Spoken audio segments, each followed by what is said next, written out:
Yeah, good evening, dear students.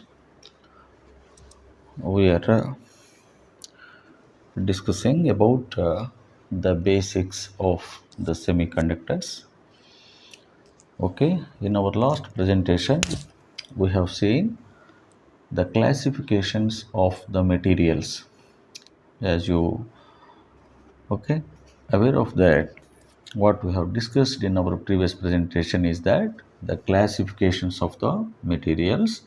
There we have seen there are three broad categories of the materials, or otherwise, the materials can be classified into three categories. Those are conductors, insulators, and then semiconductors. And we have seen the definitions of those classifications of the materials, right? And also we have seen these classifications of these materials can be explained with the help of their energy band diagram, right? So we have seen what is the energy band diagram, right? So we have seen the definition of that energy band diagram. This is very important actually. Energy band diagram. Energy band diagram. So what is the energy band diagram? Energy band diagram can be drawn for these three classifications of the materials what we have seen. Those are conductors, right? Conductors. And the second one is the insulators, right? And the third classification is that the semiconductors, right? The semiconductors. So for these three classifications of the materials, we can draw their energy band diagram. Energy band diagram. As I already told you in the last presentation, the energy band diagram is nothing but it is a graph, right? It is a graph consisting of various bands, consisting of various bands. So normally, so the energy band diagram has this way. The graph will be shown like this, right? So this is the x-axis, right? This is the x-axis and this is our y-axis, right? This is our y-axis. Normally this is our 0 point or okay. So on the x-axis normally what we will consider, crystal momentum. Normally on the x-axis what we can consider is crystal momentum. Crystal momentum. It is denoted by the letter K, or otherwise it is a electron electron wave function, or it is like a electron wave function, or the nature of the electron wave function, or otherwise simply you can say the nature of the motion of the electron, we can say, right? So in general momentum, in simple you remember that it is a crystal momentum or simply momentum, right? However, in this diagram we are not much concentrating on that momentum. That's not that much important, but in fact on the x-axis the momentum k will be considered, and this is very important. So for on this y-axis we will considering energy. What is that? Energy. That is denoted by capital E. That is denoted by capital E. Right. Coming to the conductor, though the first classifications of the material is the conductor. So in general, for any material, there will be two bands of, okay, there are two bands will be there, as I already explained in the last presentation. The bottom one is called as the valence band. What is that? This is called valence band. In short, this is denoted by VV. And above to this valence band, this is called conduction band. What is that? Conduction band, denoted by CB. And if you can observe, between these two, the gap will be there. Remember that this is called your energy gap. This is called your energy gap, denoted by E suffix G. Remember that. E suffix G. G stands for gap. E is the energy gap. So this is the gap between the two bands actually, right? So valency band is very important actually. Valency band is the very important. In subsequent classification, I mean subsequent presentations, I will explain you in detail about the importance of this band. Okay, remember for the time being, remember that valence band is very important. Even the conduction band is also very important, and in general there is some amount of gap will be there between these two bands, that is called energy gap, right? That is what in general. Now coming to the conductor, this is with respect to the conductor. If you see, with respect to the conductors, remember that what is the definitions of the conductor we have seen in our last presentation. So what is the definition of the conductor? Conductors are the materials which flows the current, which allows the current to flow through them. Conductors allows the current to flow through them. Okay, in general in valence band there are some amount of electrons. Those electrons are called as the valence electrons, right? If you take any I mean atom, say for your understanding, let us consider the silicon. Let us consider, okay, for time being I'm explaining you. Let us consider the atom silicon. What is the atomic number of silicon? It is the 14, right? 14 is the atomic number of the silicon. Now if you write the electronic configuration of silicon, you can write like this. It is 1s2. You might have already know about this. 1s2, 2s2, and then 2p6, and then 3s2, and then 3p2. How many? So it is 1s2, 2s2, 2p6, 3s2, 3p2. If you add all these numbers, 2 plus 2, 4, 4 plus 6, 10, 10 plus 2, 12, 12 plus 2, 14 must be equivalent to this one. You already know this. This is called as the electronic configuration of the silicon atom, which is having the atomic number 14. Means that if you add all these numbers, that must be equivalent to the 14, right? Coming to this electronic configuration, what does it mean? This is the first orbital. 1 stands for the first orbit, 2nd stands for the second orbital, 3 stands for the third orbital, right? Okay, this is the first orbital. 2 stands for the second orbital, 3 stands for the third orbit or third orbital. In first orbital, you have S, in which we have 2 electrons. So these are the number of electrons we have actually. 2 is the 2 electrons. Okay, similarly, in the first orbit, we have S. In S, the maximum capacity is 2 electrons only. Okay, and coming to the second orbit, in second orbit we have S as well as P, and S has its maximum, that is 2.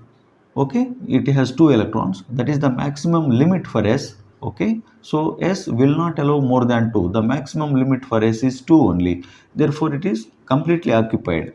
Coming to the P, so in the second orbit we have P also, and 6 electrons are there in the P. P shell, otherwise no problem. S are called S shell, P shell, like that. Okay, in the second orbit we have S shell as well as P shell. They have their maximum limits. They reached their maximum limits. Coming to the third orbit, in third orbit again we have the S shell as well as P, is it not? So what is the maximum of for S? It is 2. This is already reached to its maximum.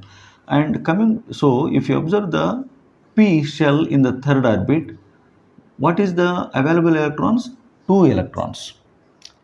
What are the available electrons? 2 electrons. But what is the capacity of the P shell? What is the maximum limit? 6 is the maximum limit. Nothing but what actually? So you can accommodate 6 electrons in the p shell, but as per the silicon, if you consider silicon, we have 2 electrons are available, 2 electrons only available in the p. Therefore what? Out of 6, we have 2 electrons only. What about the remaining 4? They are vacant space. They are vacant. They are empty space, right? Those are empty. Nothing but what? It is called the loosely bond. Loose electrons means that what? In the third orbit, because so collectively we have to consider in the third orbit, in the third orbit, okay? In the third orbit, how many electrons are there in total? So in the third orbit, if you consider in S, we have 2 electrons, and in P shell, we have 2 electrons. But so in total, in third orbit, we have 2 plus 2, 4 electrons. Getting or not? So we have 4 electrons, right? So 4 electrons. So 4 electrons are there in the third orbit. But as per the capacity of the P, we can have 6. But for the silicon, you have only 2. You can't have 6. Therefore, for the silicon atom, so what are the available electrons? 4. Where are those 4 electrons? Third orbit. Therefore, as we have 2 electrons only, then in this way, the third orbit is called as loosely bonded. What is this? Loosely bonded orbit actually. And these electrons, these 4 electrons are called as the valence electrons. These 4 electrons are called as the valence electrons. So normally, where these 4 electrons will be represented, where these 4 electrons can be accommodated, they will be there in the valence band. Okay, therefore these 4 electrons will be identified here in valence band. So the electrons are denoted by the small dot, thick dot, otherwise 4. So 4 electrons will be there. Understood? Now I think you are getting this concept, right?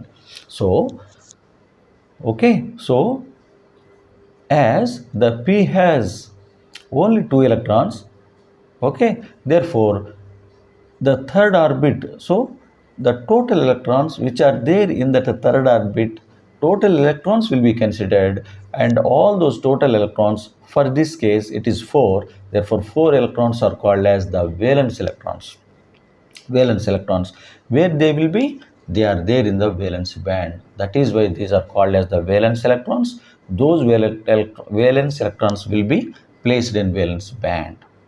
Understood? Now these valence electrons must be transferred to the conduction band. They should reach to the conduction band, so that the conduction, all the electrons, whatever the electrons are available in valence band, all must be, they should move to the conduction band. I will tell you afterwards how they will move. Okay, so there is no use at all if the valence electrons, if they are there in valence band itself, there is no use. So we should make of useful for these electrons. Okay, means that what? The available electrons which are there in the valence band, we should make them to move to the conduction band. Therefore, once the electrons from valence band to the conduction band, if they, okay, transfers from here to there, then the conduction process will take place. The meaning of the conduction process is nothing but the flow of current takes place. Conduction is equal to current. Remember that. Conduction is equal to flow of current. That is the meaning of conduction, flow of current. Right? Coming to the conductor, actually, what I already told, in conductor, the material allows the current to flow easily. Nothing but what? You remember that. So, for time being, you remember that. The energy gap is zero for conductors. What is that? The energy gap is zero. That is the very simple definition of conductors. What is the easy value? It is zero. Okay, energy gap normally, remember another very very important point, the energy gap is measured in terms of electron volt. That is the unit of energy gap. The energy gap is measured in terms of electron volt. I will tell you afterwards about this electron volt also, don't worry. So the energy gap is measured in terms of electron volt, right? So for the conductor, what is the easy value? No, easy is equal to 0 electron volt. Remember, for conductor, very very important point, the energy gap will be 0 electron volt. What do you mean by that? 0 electron volt is nothing but energy gap is 0, means that what, there is no energy gap at all. There is no energy gap at all, nothing but what, so both these bands, okay, they will be overlapped to each other. They will be overlapped, there is no gap at all for the conductors. So that the valence electrons or the free electrons which are available in the valence band, they can easily move to the conduction band, they can easily travel to the conduction band. Okay, that is the meaning of it. So means that what, for a conductor, if you want to redraw this particular energy band diagram for a conductor, as I told you just now, as it has the energy gap 0, then what is the meaning of energy gap value 0? Nothing but both the bands will be overlapped. Nothing but what, So let us say this will be looks like, this is one color I will draw for you, and take the second one is like this something. Again, this is the another, right? So the red one is valence band. For example, let us consider the red one is the valence band and the blue will be the conduction band, right? So this will be the conduction band, right? Is it not? And this will be, the red will be valence band. Let us see, both the bands are, this is the valence band actually, VB. Hereafter I will write like this, it is VB, okay, and this is the CB, and this is the shaded portion. So if you see, this is the shaded portion, which means that both will be, this is the place where both are overlapping to each other. So both of the bands will be overlapped to each other. Therefore, you can observe that there is no energy gap at all. That is why you can say Eg is equal to 0 electron volt. This is the simple diagram of energy band diagram for conductor. I hope this is enough. Okay, for this presentation, and we'll continue the rest part of it in our subsequent presentations. Right? Thank you very much.